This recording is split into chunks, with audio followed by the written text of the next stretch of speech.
Les fans de football en Europe en particulier, et du monde en général, attendent les matchs de ce barrage décisif, qui renversera au moins une des grandes et anciennes équipes du continent européen et des tournois de la Coupe du Monde.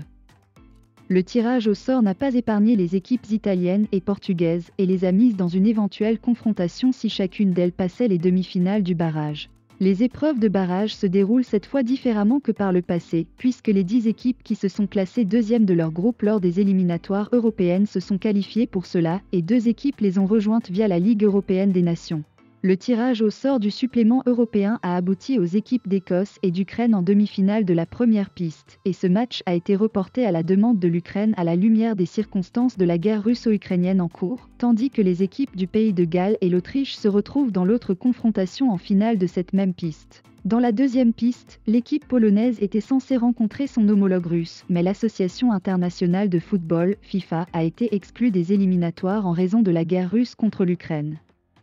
Ainsi, l'équipe polonaise s'est qualifiée pour la finale de cette piste, pour rencontrer mardi prochain le vainqueur de l'autre confrontation en demi-finale, qui réunit les équipes de Suède et de République tchèque. Dans la troisième piste, l'équipe portugaise rencontrera son homologue turc, tandis que l'équipe de Macédoine du Nord visitera les Azuris.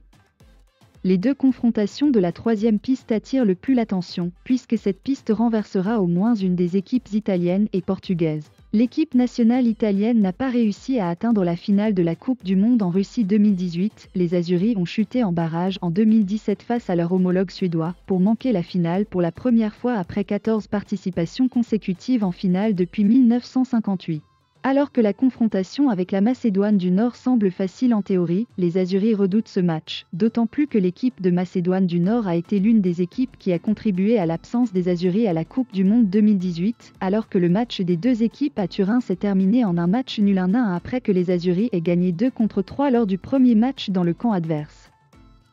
Lors du deuxième match des demi-finales de la troisième piste, l'équipe portugaise s'appuie beaucoup sur sa star offensive vétéran, Cristiano Ronaldo, face à l'équipe turque, qui a perdu tous ses 5 précédents matchs officiels contre le Portugal, le dernier dont à l'Euro 2008. L'équipe portugaise joue la confrontation à domicile, mais l'équipe turque s'accroche à l'espoir d'affronter l'équipe dirigée par Ronaldo, le buteur historique de l'équipe et le meilleur buteur international de tous les joueurs de son pays, où il a marqué 115 buts.